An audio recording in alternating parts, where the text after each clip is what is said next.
राजधानी रांची करमटोली स्थित क्लब के सभागार में अखिल भारतीय क्षेत्रीय महासभा महिला शाखा की बैठक आयोजित की गई और इस बैठक में सर्वसम्मति से मनीषा सिंह को अखिल भारतीय क्षेत्रीय महासभा महिला शाखा की कार्यकारी अध्यक्ष चुना गया। कार्यकारी अध्यक्ष के चयन के बाद उपस्थित महिलाओं ने स्वागत किया एवं इन्हें मनोनयन पत्र भी दिए गए। इस अवसर पर नियुक्त कार्यकारी अध्यक्ष ने कहा कि वह महिलाओं की शिक्षा, आर्थिक स्वतंत्र और सामाजिक सशक्तिकरण के लिए कार्य करेंगी। उन्होंने कहा कि आज महिलाएं हर क्षेत्र में आगे बढ़ रही हैं, लेकिन अभी भी कई चुनौतियां बनी हुई हैं। हमारा प्रयास रहेगा कि क्षेत्रीय समाज की महिलाएं आत्मनिर्भर बने और समाज में अपनी मजबूत पहचान स्थापित करें। संगठन के माध्यम से महिलाओं की व्यावसायिक परीक्षण, शिक्षा के अवसर और सामाजिक न्याय के लिए काम किया जाएगा। साथ ही जरूरतमंद महिलाओं को सहयोग देने में उनकी समस्याओं के समाधान के लिए विशेष कार्यक्रम आयोजित किए जाएंगे। मैं इस संगठन के साथ जुड़ रही हूँ और आज जो हमारा टॉपिक ये है नारी सशक्तिकरण। मेरे हिसाब से नारी सशक्त कब होगी? जब हम अपने घर से बिना खौफ हुए निकले, अपने कार्य क्षेत्र में काम करें बिना किसी के रोक टोक के, जब हम यात्रा बिना भयभीत हुए यात्रा कर सके। अभी हाल ही में आप लोगों ने पढ़ा होगा तमिलनाडु में एक महिला के साथ, गर्भवती महिला के साथ क्या हुआ। वो बताने लायक नहीं है कि कितनी घिनौनी हरकत हुई और महिला की जान तक गई। तो हम नारी को तभी सशक्त होंगे जब हम खुलकर अपनी बातों को रखें।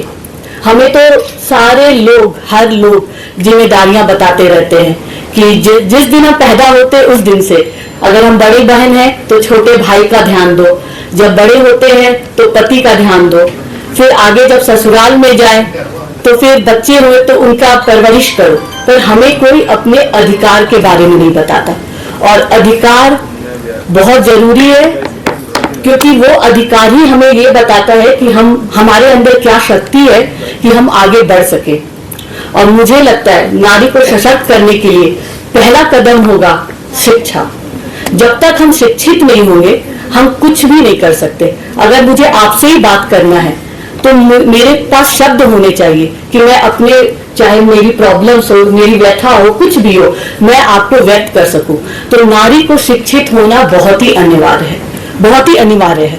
अगर नारी शिक्षित रहेंगी तभी उनमें बल रहेगा, तभी वो शक्तिशाली बनेंगी, तभी हम आप लोगों से अपने जो भी हमारे अंदर जो भी प्रॉब्लम्स हमारी चल रही है हम आपसे डिस्कस कर सकते हैं या बता सकते हैं, या घर हो या परिवार हो। तो नारी को सशक्त करने का मतलब है पूरे समाज को सशक्त करना। महिलाएं सिर्फ ये नहीं है कि ये सिर्फ महिलाएं के लिए ही है। नारी सशक्त मतलब पूरा देश, समाज सब सशक्त होंगे।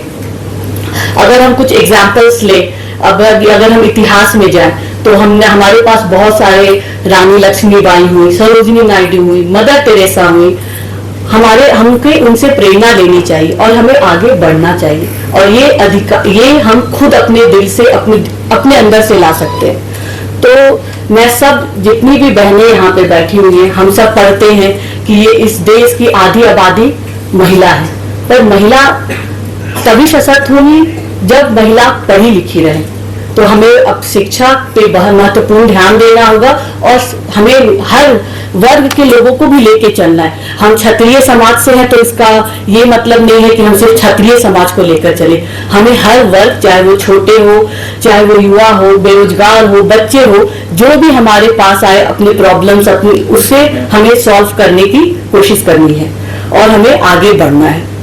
अंत में मैं अपने सारे भाई बहनों को यही बोलूंगी। अब देखिए यहाँ पे मेरे जितने भी पत्रकार बंधु हैं, इसमें मुझे कोई महिला नहीं दिख रही है, तो यहाँ मैं ये भी बोल सकती हूँ कि हमें सम्मान मिले, हमारे साथ भेदभाव नहीं हो।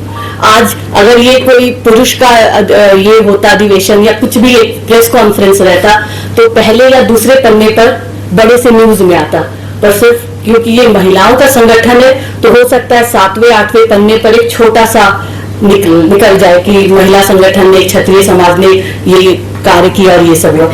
हम चाहते हैं कि ये बदलाव आप लाएं, क्योंकि आपके कलम में बहुत बड़ी ताकत होती है। आपको लोग सुबह सुबह आपके सब पढ़ते हैं, सब जानते हैं, तो आप बदलाव इस क्षण से लाइए कि हम महिलाओं को भी समाज में उतना ही अधिकार मिले जितना एक पुरुष जाति को मिलती है।